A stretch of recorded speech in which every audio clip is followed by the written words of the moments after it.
The Battle on the Plain. When it was morning, Zeus called all the gods and goddesses to an assembly on top of Mount Olympus, and said to them, "Now listen to me and obey. No one of you shall help either the Greeks or the Trojans, and mark this: if any god or goddess dares to do so, I will throw him down from here into the outer darkness, and there he shall learn that I am Lord in heaven. Does any one of you think that I am not stronger than you? Yes, than all of you put together. Well, let it be put to the trial. Let down a golden chain from heaven to earth, and take hold of it all of you, and see whether you can drag me from the throne.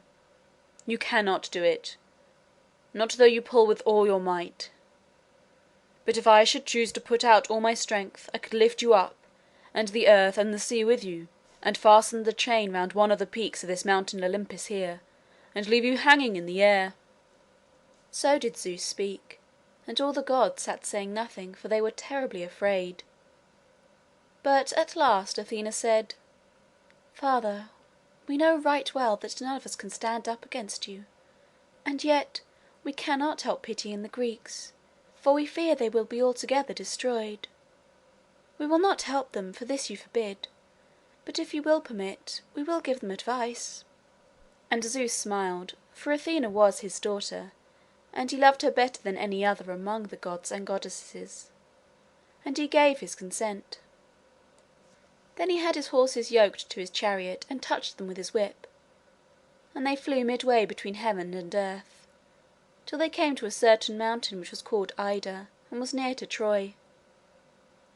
There he sat down and watched the battle, for the time was to come when he would keep the promise which he had made to Thetis.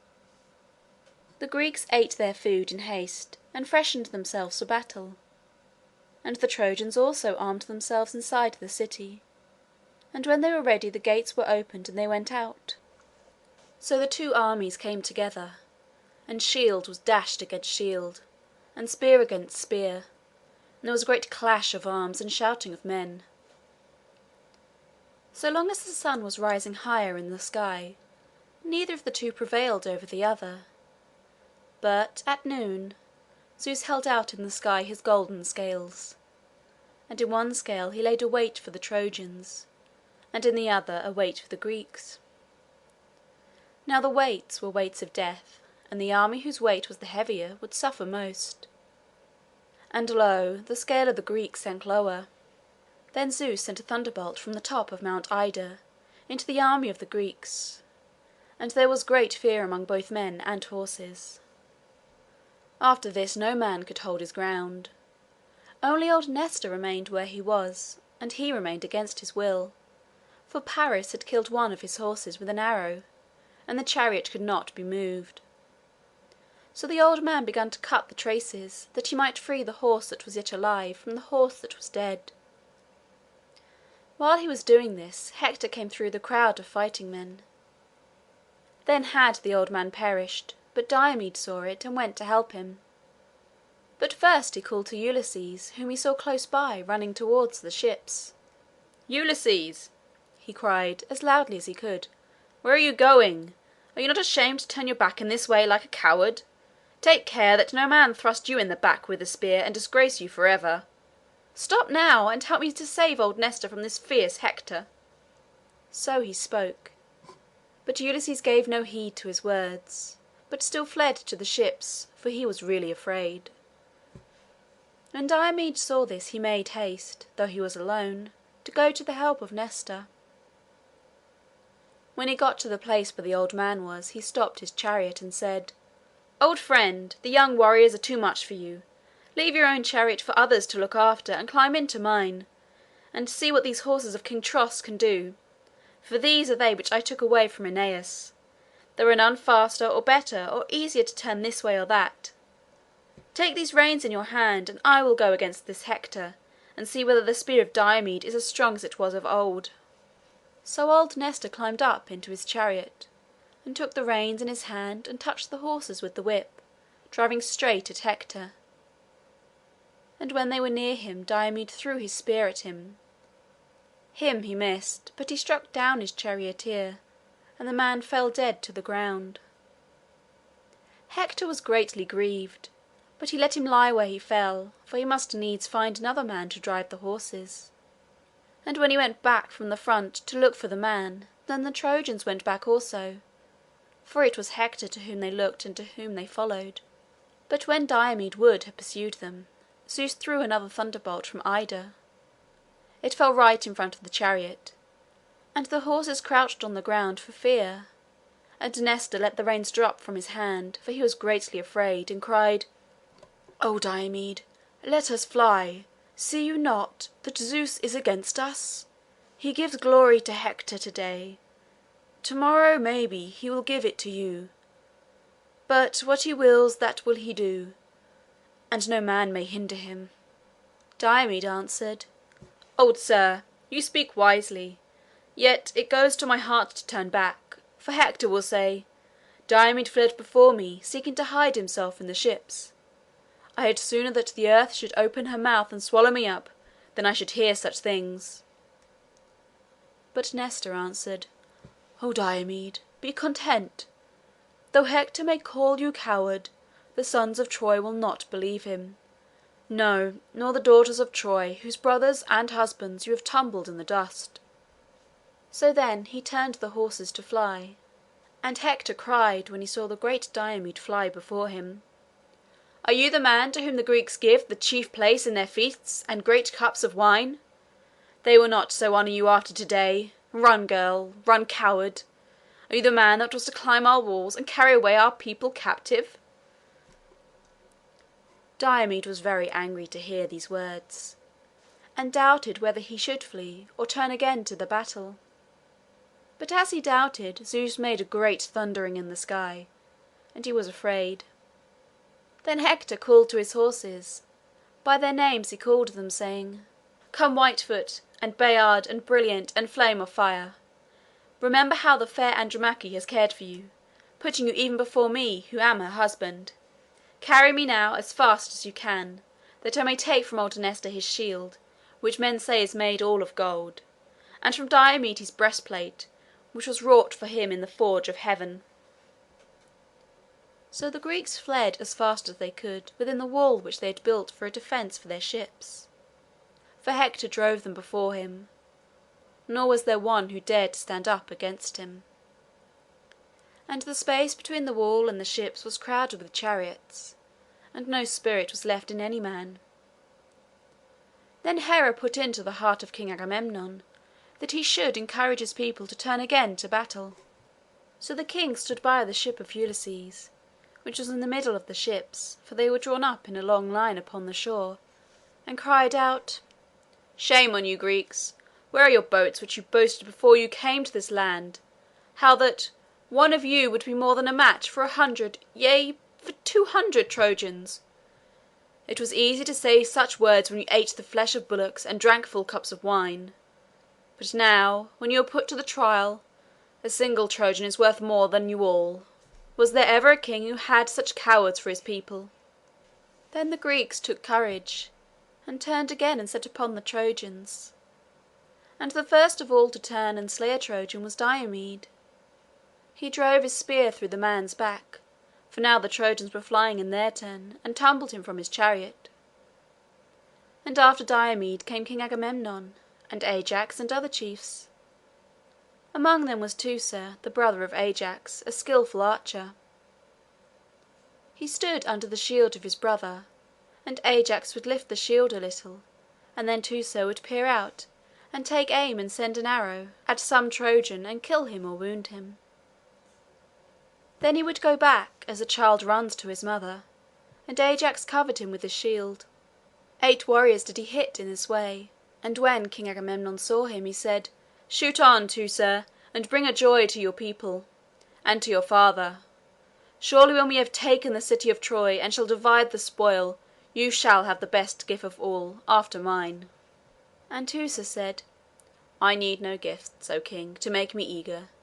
I have not ceased to shoot my arrows at these Trojans. 8 arrows have I shot, and every one has found its way through some warrior's armour into his flesh. But this Hector I cannot hit." And as he spoke he let fly another arrow at Hector from the sling. Him he did not touch, but slew a son of Priam. And then he shot yet a tenth, and this time he laid low the charioteer who stood by Hector's side. Then Hector's heart was filled with rage and grief. He leant down from his chariot and caught up a great stone in his hand and ran at Teucer, that he might crush him to the earth. And Teucer, when he saw him coming, made haste, and took an arrow from his quiver and fitted it to the sling. But even as he drew back the string to his shoulder, the great stone struck him where the collarbone stands out against the neck and the arm. It broke the bowstring and made his arm and wrist all weak and numb, so that he could not hold the bow. And he fell upon his knees, dropping the bow to the ground. But Ajax stood over him and covered him with his shield, and two of his comrades took him up in their arms, and carried him groaning deeply to the ships. When the Trojans saw the great archer carried away from the battle, they took fresh courage, and drove back the Greeks to the ditch, for there was a ditch in front of the wall. And Hector was always in the very front. As a dog follows a wild beast and catches him by the hip or the thigh as he flies, so did Hector follow the Greeks and slay the hindmost of them. Then Hera, as she sat on the top of Olympus, said to Athena, "Shall we not have pity on the Greeks and help them? Let us do it this once if we never do it again. I fear much that they will perish altogether by the hand of Hector. See what harm he has done to them already." Athena answered, "This is also my father's doing. He listened to Thetis when she asked him to do honour to her son Achilles. But perhaps he may now listen to me, and will let me help the Greeks. Make your chariot ready, therefore, and I will put on my armour. So we will go together to the battle. May be that Hector will not be glad when he sees us coming against him." So Hera made her chariot ready, and Athena put on her armour, and took a great spear, and prepared us for battle. Then the two mounted the chariot, and the Hours opened the gates of heaven for them, and they went towards Troy. But Zeus saw them from where he sat on the top of Mount Ida, and he called to Iris, who is the messenger of the gods, and said to her, "Go now, Iris, and tell these two that they had better not set themselves against me. If they do, then I will lame their horses, and throw them down from their chariot, and break the chariot in pieces. If I do but strike them with my thunderbolt, they will not recover from their hurts for 10 years and more." So Iris made all the haste she could, and met the two goddesses on their way, and gave them the message of Zeus. When Hera heard it, she said to Athena, "It is not wise for us two to fight with Zeus for the sake of men. Let them live or die as he may think best, but we will not set ourselves against him." So Hera turned the chariot, and they went back to Olympus, and sat down in their chairs of gold among the other gods. Very sad and angry were they. When Zeus saw that they had gone back, he left Mount Ida and went to Olympus, and came into the hall where the gods were assembled. When he saw Hera and Athena sitting by themselves with gloomy faces, he mocked them, saying, "Why do you look so sad? Surely it cannot be that you have tired yourselves by joining in the battle and slaying these Trojans whom you hate so much. But if it is because the thing that I will does not please you, then know that what I choose to happen, that shall happen. Yes, if all the other gods should join against me, still I shall prevail over them." And when Zeus had so spoken, then Athena, for all that her heart was bursting with anger, said nothing. But Hera would not keep silence. "Well do we know, O Zeus, that you are stronger than all the gods. Nevertheless, we cannot but pity the Greeks when we see them perishing in this way." Zeus spake again, "Is that so? Do you pity the Greeks for what they have suffered today? Tomorrow you shall see worse things than these, O Queen, for Hector will not cease driving the Greeks before him, and slaying them till the great Achilles himself shall be moved, and shall rise from his place where he sits by his ships." And now the sun sank into the sea, and the night fell. The Trojans were angry that the darkness had come and that they could not see any longer. But the Greeks were glad of the night, for it was a shelter to them, and gave them time to breathe. Then Hector called the Trojans to an assembly at the place that was near the river, where the ground was clear of dead bodies. He stood in the middle of the people, holding in his hand a spear 16 feet or more in length, with a shining head of bronze and a band of gold by which the head was fastened to the shaft. What he said to the people was this: "Hearken, men of Troy, and ye our allies who have come to help us. I thought that today we should destroy the army of the Greeks and burn their ships, and so go back to Troy and live in peace. But night has come and hinders us from finishing our work. Let us sit down, therefore, and rest and take a meal. Loose your horses from your chariots and give them their food. Go some of you to the city and fetch thence cattle and sheep and wine and bread, that we may have plenty to eat and drink. Also fetch fuel, that we may burn fires all the night, that we may sit by them, and also that we see whether the Greeks will try to escape in the night. Truly they shall not go in peace.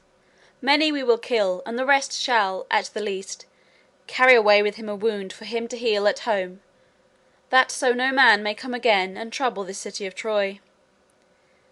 The heralds also shall go to the city and make a proclamation that the old men and boys shall guard the wall, and that every woman shall light a hearth fire, and that all shall keep watch, lest the enemy should enter the city while the people are fighting at the ships. And now I will say no more, but tomorrow I shall have other words to speak to you. But know this, that tomorrow we will arm ourselves, and drive these Greeks to their ships, and, if it may be, burn these ships with fire. Then we shall know whether the bold Diomed shall drive me back from the wall, or whether he shall be slain with the spear. Tomorrow shall surely bring ruin on the Greeks. I would that I were as sure of living for ever and ever, and of being honoured as the gods are honoured." So Hector spoke, and all the Trojans shouted with joy to hear such words. Then they unharnessed the horses and fetched provender from the city, and also gathered a great store of fuel. They sat all night in the hope of what the next day would bring. As on a calm night the stars shone bright, so shone the watchfires of the Trojans. 1,000 fires were burning, and by each fire sat 50 men. And the horses stood by the chariots, champing oats and barley, so they all waited for morning.